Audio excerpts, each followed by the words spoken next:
사무엘하 14장의 말씀을 강론하면서 드고아의 여인의 지혜라 라는 하나님의 말씀을 가지고서 하나님의 말씀을 전하도록 하겠습니다. 오늘 24장은 여전히 11장부터 20장까지의 말씀과 같은 맥락으로 우리가 이해를 하면 될 것 같습니다.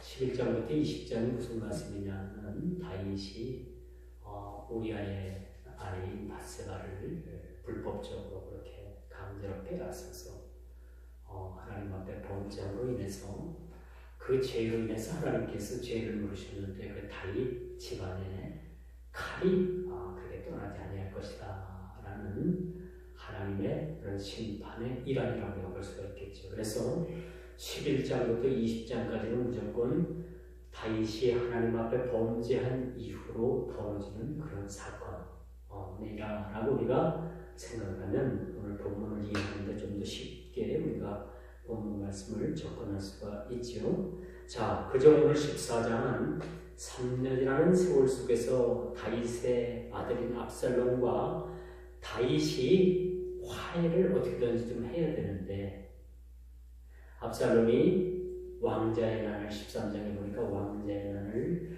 일으켜가지고 자기 형인 암논을 죽이지 않습니까? 그 이후로 인해가지고 다윗 왕과 압살롬이라는 그 아들과의 관계는 3년 동안 아무런 연락을 취하지도 않았고 그저 남남처럼 살아왔던 관계였습니다. 그래서 이제 압살롬이 어떻게든지 아버지와 화해를 하고 관계를 회복하기 위해서 그 요압이라는 그런 군대 장관을 그렇게 통해서 압박을 하게 되는 거예요. 그래서 이제 요압은 어떻게든지 꾀를 내가지고 어떻게 보면 그 다윗의 아들인 압살롬이 어떻게 보면 관계가 회복될 수 있을까? 부자지간에 부자지간의 싸움은 칼로 물리기 아닙니까? 부부간이나 부자지간이나 싸워봤자 거기서 거기 아니에요, 그렇죠? 그러니까 어떻게든지 화해를 시키려는 목적을 보게 되는데 어떻게 할까 생각하다가 드고아에 사는 한 지혜로운 여인을 부르게 됩니다. 드고아 하면은 아모스 선지자의 고향이기도 합니다. 예루살렘으로부터 남쪽으로 한 17에서 19km 정도 떨어진 자그마한 유대 도시이기도 하죠. 이곳에 드고아에 한 지혜로운 여인이 있었는데 이 여인을 이용해가지고 다윗에게 깨달음을 주고 또 다윗이 이 일을 통해서 압살롬과 자기 자식과 관계가 회복되는데 요압이라는 인물이 아주 주도적으로 나서게 되는 거예요. 그래서 오늘 1절부터 3절의 말씀에도 그런 말씀이 나오죠. 3절 보니까 왕께 들어가서 그에게 이러이러하게 말하라고 하고 요압이 그의 입에 할 말을 넣어주니라. 이렇게 말해줘. 이 두가의 이 여인을 시켜서 슬기롭게 부자의 관계를 풀려고 하는 노력을 보게 되는 거죠. 우리가 아무리 천천씩 원수, 아무리 서로가 그런 안 좋은 관계가 있더라도 여러분 이것을 잘 푸는 지혜가 있으면 원수도 사실은 화목하게 지낼 수가 있는 겁니다. 여러분 우리가 인간관계에 있어서 원수질 일이 사실은 아무것도 없는 겁니다. 우리가 서로 원수지고 가만히 원수지고 사는 사람들을 가만히 보게 되면 사실 그 내면에는 별거 아니에요. 별거 아닌데 서로 조금만 이해하면 될 걸 갖다 이해 못하고 서로 오해하고 또 오해가 오해를 불러일으키고 또 남을 통해서 들어오는 말들이 있고 그렇게 해서 결국은 천천히 원수로 살아가는 사람들이 많이 있어요. 여러분 무슨 얘기 하나 할까요? 이렇게 세상 사람들은요 이렇게 원수를 맺다가도 그냥 소주 한 잔이면 다 풀어지고 형님 동생은 다시 돌아가서 이렇게 잘 푸는데 우리 교회 안에서 예수 믿는다고 하는 사람들이 여러분 한번 원한을 갖게 되면요 이건 천천히 원수 죽어도 풀지 않습니다. 그렇죠? 왜 유독이 예수 믿는 사람들이 이렇게 서로 원수가 지면은 천천히 원수가 되고 다시 못 풀까요? 거기에 대한 대답은 예수를 만나지 못했다는 거죠. 제가 시골에서 목회할 때 그 장씨 집안하고 남씨 집안하고 가보니까 천천히 원수예요. 이쪽 집안을 붙잡고 나면 또 이쪽 집안에서 티나가고 또 티나간 사람 붙잡아다 놓으면 또 들어갔던 사람 티나가고 이게 저뿐만 아니라 제가 부임하기 이전부터 그 목사님 때부터 그런 일이 있었던 거예요. 이 목사님이 고민하다가 결국은 떠나갔어요. 뭐 그런 이유로 떠나왔는지 모르겠지만은 제가 와서 이제 목회를 하는데도 계속해서 한쪽을 선택해서 붙잡은 사람은 또 한쪽 집이 티나가고 또 그 사람을 부르다가 또 선택이 튀겨가고 또 붙잡은 사람은 또 들어왔던 사람이 튀어나가고 제가 하루는 양쪽 가정을 불러가지고 화해를 시키려고 그렇게 노력을 했어요. 그런데도 안 와요. 화해시키려고 하는 자리에 거기 양쪽을 제가 담임 목사가 이렇게 초청을 하고 이해를 시키고 자리를 마련했으면은 못 이기면 가고 와서라도 그동안 뭐가 서운했고 뭐가 떴고 앞으로 좀 잘해보자 그럴 얘기 할 줄 알았더니 안 그래요. 사람들이 얼마나 강박하고 무슨 뭐 부모를 때려 죽이는 원수도 아닌데 왜 이렇게 원수처럼 지낼까? 이게 끝끝내 그 사람들은 화합을 못하더라고요. 그래서 제가 선포를 했죠. 당신들은 예수 믿는 사람들 아니야. 우리 예수 믿고 여러분들이 뭐 무슨 감정을 하고 뭐 저쩌고 하지만 당신들 마음속에는 예수가 없어. 내가 양쪽을 다 그렇게 얘기를 했어요. 맞습니다. 어느 한식이라도 그 진짜 그 마음속에 예수를 사랑하는 마음이 있고 거듭났다면 가서 손을 잡고 형제여 사실 생각해보니까 내가 잘못했다 라고 얘기 한마디만 해도 서로 풀어주니까 그걸 안 하는 거예요. 왜 안 하는지 모르겠어요. 그래서 참 사람들이 너무 악하다. 지금도 그럴 때, 지금도 그러고 있대. 지금 목회자가 몇 번 바뀌었습니까? 하나, 둘, 셋, 넷, 5명이 바뀌었어도 제 위에 3명이 바뀌었어도 아직도 그러고 있대요. 아직도 그러고 있다.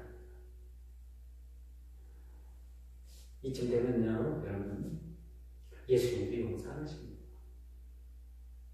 여러분, 우리가 좋은 일 가지고 우리가 서로가 용서하고 우리가 화합하고 서로 관용을 베푸는 일이 없으면 예수님께서도 절대 용서하시는 일이 없습니다. 이건 성경에서 예수님께서 비유로 말씀하십니다. 우리는 어떤 일이든 그 밤에 잠을 청하기 전에 주야 하고 다 푸는 것이 좋습니다. 그렇게 하셔야 돼요. 그러니까 돈을 품어도 잠자리 들기 전까지 다 풀어라 그랬잖아요. 이 잠자리까지 가져가면 뭐가 되는 거예요? 병이 되고 원수가 되는 거예요. 그래서 아무리 우리가 그런 원수지간에 원수가 같은 일이 있어도 주야 하고 다 풀으라는 얘기를 주님께서. 왜? 병이 되기 때문에.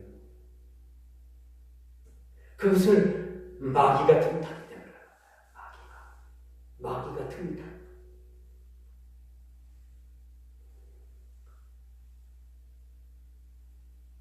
이러므로 주님의 화해의 시도와 같은 오늘 본문의 말씀은요, 이런 말씀을 우리가 받을 수가 있어요. 죄는 감추는 데 목적이 있는 것이 아니라 온 천하에 다 드러내놓고 해결받는 것이 훨씬 우리에게 유익이라는 겁니다. 다윗이 아들과 말하지 않고 지내고 그냥 남남처럼 지난 지가 3년이 됐다고 했어요. 3년이면 적은 세월은 아니에요. 그렇죠? 3년이라는 세월. 근데 여기 하나 두고 부자지간에 화해를 시킬 만한 그런 계기가 없었던 거예요.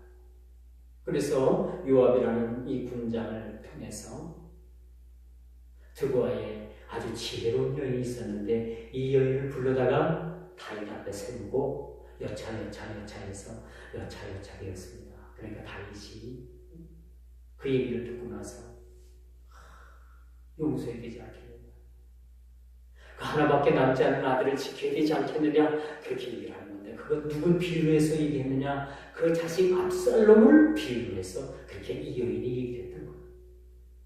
이 여인이 다윗 왕에게 나가기까지는 자칫 잘못해서 다윗 왕에게 말실수라도 하면 다윗 왕 앞에 그냥 죽을 수도 있는 문제였던 거예요. 그런데 이 여인이 얼마나 지혜롭게 이런 말을 했든지 다윗이 그 말에 대해서 수긍을 하게 되는 거예요.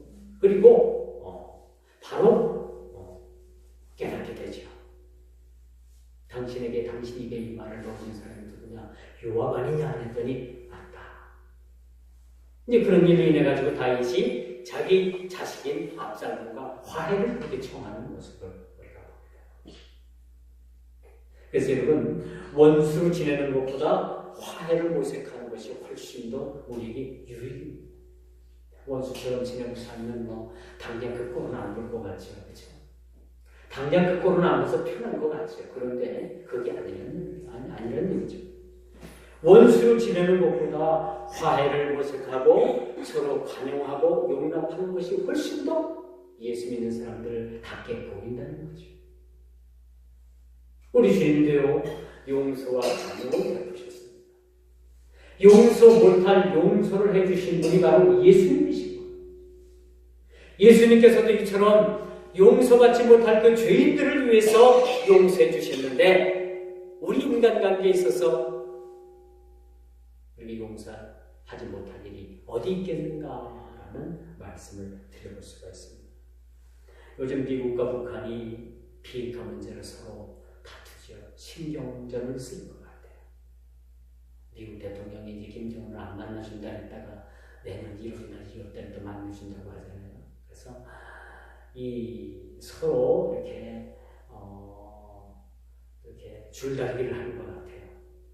뭐냐면 어떻게든지 북한에서는 비핵화를 핵무기를 포기하는 대신에 경제나 모든 체제를 유지받기를 원하는 거고 인정받기를 원하는 거고 미국에서는 어떻게든지 조금 덜 주고 어떻게든지 비핵화시키려고 하는 그러니까 서로 이것이 충돌이 되다 보니까 지금도 팽팽한 줄다리기가 있는 것을 우리가 보게 됩니다. 언젠가는 비핵화가 되고 언젠가는 이제 남북한이 통일이 될 텐데 그때까지가 참 고통인 것을 우리가 보게 됩니다. 가장 답답한 것은 나만 같아요. 여기 눈치 보고 저기 눈치 보고 어떤 사람이 그러더라고요. 문재인 대통령을 막 욕을 하는 사람이 있어요. 너 이렇게 자존심도 없냐? 무슨 북한의 대변인이냐? 그런 소리를 해가면서 안 좋게 얘기를 해요.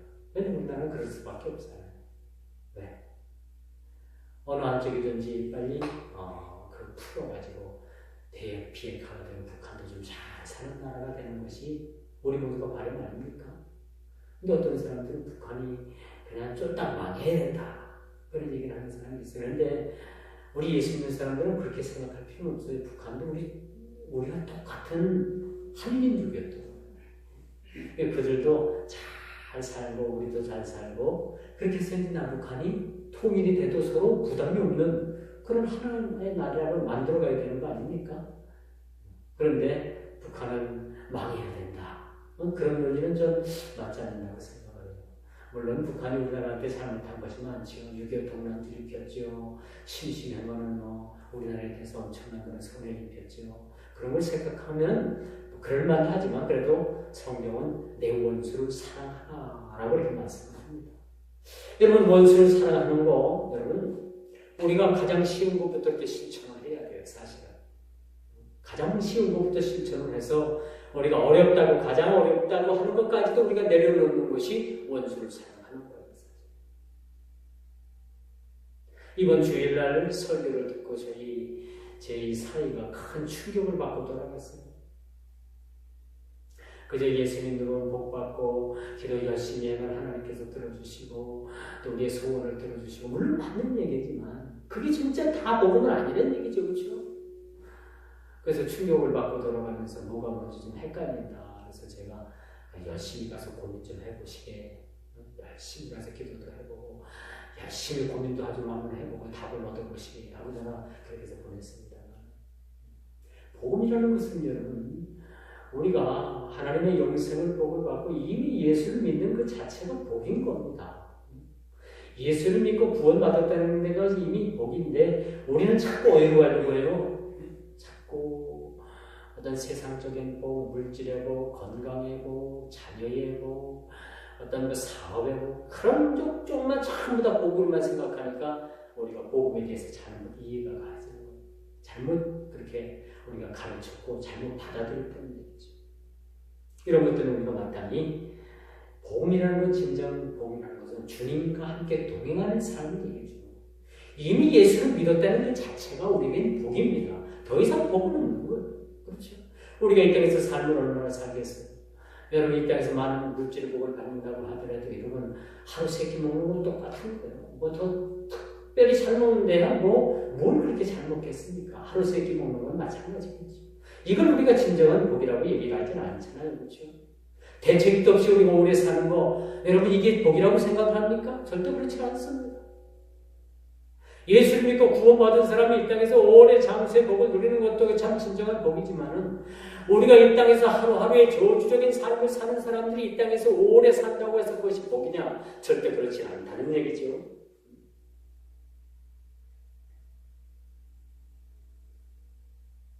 그래서 우리가 서로의 생각이 맞아 떨어질 때 좋은 결과가 나오는 거예요. 다윗도 자식에 대해서 이렇게 궁결하고 참 많은 생각이 있었을 것으로 알고 있어요. 그러나 압살롬과 어떻게 자기 자식과 어떻게 그렇게 화해에 그런 자리를 마련했느냐는 것에 대해서 많은 고민을 했었을 거예요. 그런데 이제 오늘 주위의 사람의 도움이 있었습니다. 자기 옆에 뒀던 요압이라는 그런 군장을 통해서 드과에 한 여인이 있었는데 이 지혜로운 여인의 비유의 그런 말을 통해서 다윗이 바로 깨달은 거예요. 바로 우리 부자지간에 얘기를 하는구나 하는 것을 깨닫고 바로 이제 압살롬을 불러가지고 화해를 청하게 되는 것입니다. 여러분 부자지간에 원수처럼 지내는 것보다도 이렇게 화해를 청해서 서로 부자지간에 참 화기애애한 그런 시간을 보낸다는 것이 얼마나 이것이 좋은 일인가라는 것을 생각할 수가 있겠죠. 여러분 한 집안 안에서 부자지간에 원수로 지낸다는 것, 참 이거보다도 더 큰 그런 불행이 어디 있겠습니까? 어제 제가 이제 듣기까지 좀 TV를 봤는데 캄보디아 여성이에요. 우리나라 이주에서 사는데 이제 그 전남 영광 전북인가 전남인가 영광 굴비 만드는 동네에서 사는데 이분이 이제 가정생활이 너무나도 안 좋으니까 이제 굴비 없는 그런 굴비를 엮어서 돈을 벌어서 그렇게 가정 살림을 꾸리고 또 자녀들을 키우고 남편이 탈을 못 내는데 버리기가 좀 시원치 않대요. 그래서 이제 이 이주 여성인 이 캄보디아 여성이 그렇게 돈을 벌어서 사는데 그때 마침 친정어머니가 한국에 왔어요. 근데 한국에 올 무렵에 이 시어머니가 이 며느리한테 상의도 없이 집을 팔았어요. 집을 팔아서 사골사를 살 수밖에 없었어요. 그렇게 이 며느리는 오해를 한 거예요. 왜 우리 어머니가 한국에 들어오니까 집을 팔았느냐. 그래가지고 이제 사골사를 살면서 부모하냐. 시부모님하고 따로 떨어져서 이제 사는. 근데 시부모님은 그 며느리하고 같이 살고 싶어갖고 그런데 며느리가 허락을 하지 않아요. 근데 이제 캄보디아라는 곳으로다 이 시어머니를 데리고 가서 이제 화해를 하기 위해서 데려갔는데 이 며느리가 그러는 거예요. 열심히 돈을 벌어가지고 집을 사면 시어머니하고 같이 살겠다고 그렇게 그런 얘기, 오손도손 얘기를 하면서 서로 화해를 하는 것을 봤어요. 이 캄보디아 가기 전까지는 서로 막 쌩쌩하고 고부간에 그냥 먼저 쳐다보듯이 그렇게 살았어요. 그런데 이제 이분들이 서로 고부간에 화해를 해서 서로 용서를 구하고 시어머니는 그 며느리한테 섭섭하게 한 것을 다 내놓고 또 용서를 구하고 며느리는 또 시어머니한테 섭섭한 것들을 하는 것을 갖다가 다 이렇게 내려놓고 이렇게 서로 화해를 청하는 모습을 봤습니다. 이제 그들이 이제 한국에 와서는 열심히 또 일을 해가지고 그 영광이라는 곳에 이제 집을 사갖고 또 행복하게 살 수 있겠죠. 우선 가장 먼저 중요한 것이 뭐냐? 그들이 두 분이 화해를 했다는 거예요. 오늘 본문도 마찬가지입니다. 아버지 다윗 왕과 압살롬이 화해를 했어요. 근데 다윗 왕으로서는 그렇게 쉽게 화해할 그러한 조건은 아니었죠. 자기 장자인 왕후를 압살롬이 죽였기 때문에 거죠. 자기 큰 자식을 죽인 그 셋째 아들을 쉽게 용서할 수 있겠나요? 그런데 용서했다는 것. 왜? 자식이니까. 여기서 우리가 생각할 것이 뭐냐? 우리 주님께서는요, 자식뿐만 아니라 천지 원수까지라도 사랑하셔서 용서하셨다는 거예요. 오늘 이 말씀을 보면서 우리 예수님께서는 다윗 왕보다도 더 큰 죄악을 가지고 있는, 그 죄악을 인해서 죽을 수밖에 없는 천천지 원수를 사랑하셨는데, 그 천천지 원수가 누구였냐? 바로 저와 여러분들이었다는 사실들을 오늘 본문을 통해서 우리에게 말씀해주고 있다는 것이죠. 자, 그러면 이제는 우리가 여기서 아버지의 마음을 읽게 되는 거예요. 아버지의 마음. 다윗은 아버지로서 비록 장자인 암논을 죽인 그 셋째 아들 압살롬이었지만 다 모든 것을 잊기로 하고 자식을 용서해 주기로 했던 거예요. 이것이 아버지의 마음입니다. 여러분, 이웃이기로 했다면 그 이웃을 용서할 수가 있겠어요? 아이고, 웬걸 더 천천지 원수같이 살지. 근데 손양원 목사님은 자기 두 아들을 죽인 그 공산군 앞자기를 데려다가 양이자 삼았어요. 자기 자식을 삼았어요. 어찌 이럴 수가 있겠습니까? 자기 아들, 두 아들, 그것도 하나도 아닌 두 아들을 죽인 그 공산군 앞자기를 데려다가 자식처럼 그렇게 대해서 한 가정에서 그렇게 살게 됐어요. 이것이 손영환 목사님이 예수님께서 하신 말씀을 실천한 그런 케이스라고 우리가 볼 수가 있습니다. 이처럼 여러분, 물론 부자지가 아닙니다만 이렇게 용서를 구하고 용서할 수 있었다는 것은 하나님께서 저에게 용서할 수 있는 마음을 허락하신 거예요. 용서할 수 있는 마음. 그래서 우리는 어떨 땐 참 억울하고 용서 못한 일이지만 참 우리가 울면서 마음 아파하면서 그래도 주님께서 용서하라고 하셨으니까 라고 용서하는 사람들을 주위에서 많이 봅니다. 그런 사람이 있는가 하면요, 천지원수. 담임 목사가 5명에 맡겨도 아직도 서로 용서하지 못하고 그리고 원수처럼 지내는 사람들은 도대체 저들의 속은 어떻게 생겼는가 한번 보고 싶어요. 볼 수는 없다. 그 속이 어떻게 생겼는지.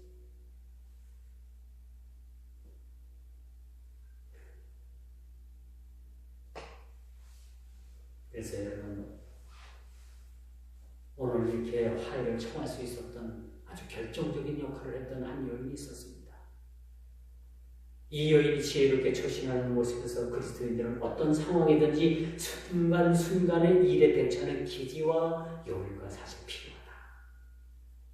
왕 앞에 나가서 잘못 말을 하면 그냥 단칼에 그냥 목이 달아날 정도 그런 상황임에도 불구하고 이 여인은 아주 순간순간 대처하고 기지를 발휘하고 다윗을 설득시키는데 성공했다는 거예요.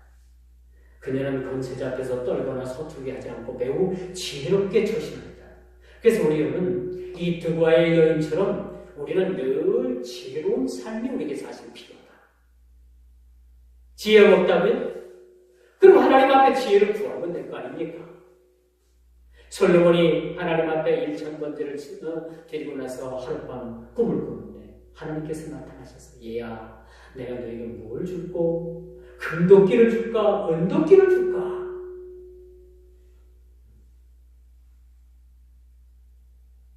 너에게 부귀영화를 줄까 재물을 줄까 명예를 줄까? 내 솔로몬은 뭘 원했습니까? 금도끼를 원했습니까? 은도끼를 원했습니까? 하나님 앞에 오로지 지혜를 구했다. 지혜. 오늘 두바의 여인은 지혜로 똘똘 뭉친 여인이었습니다.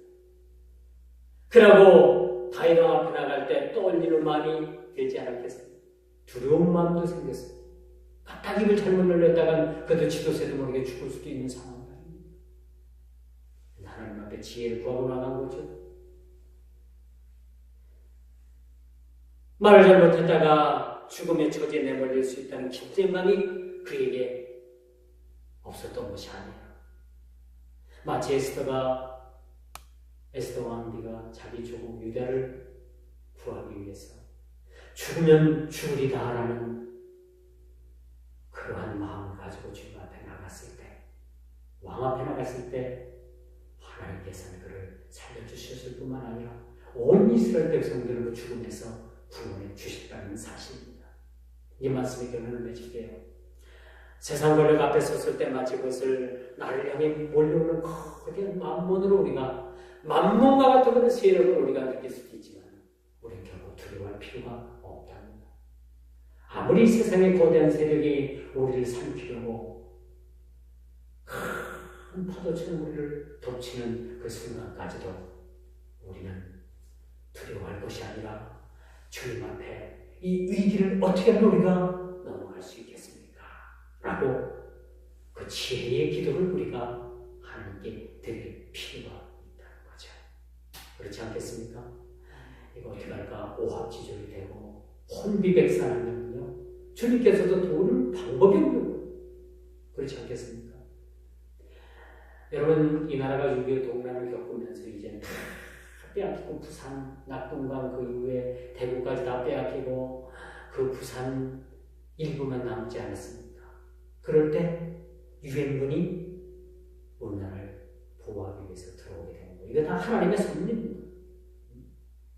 부산에서 그 수많은 목회자들이 피난하는 그 목회를 하던 교회를 버리고 다 피난 왔잖아요, 부산으로.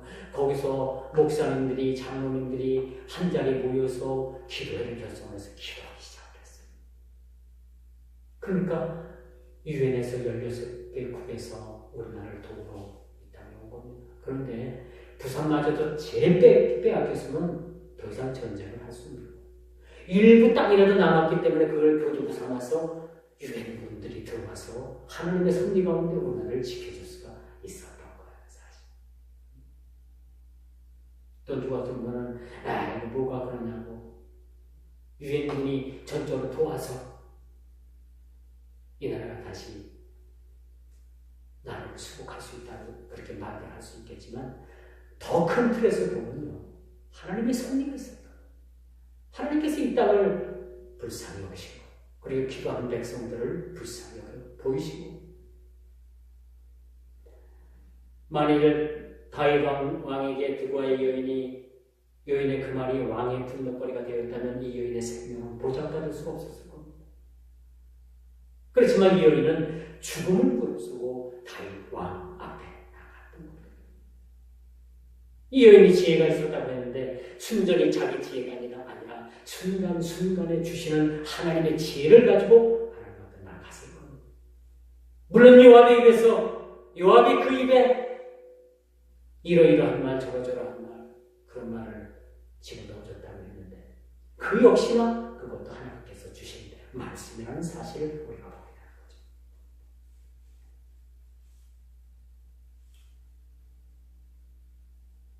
오늘 본문은 주님 다음으로 그렇게 크게 비중 있게 쓰여지는 인물이 바로 두고와의 여인입니다.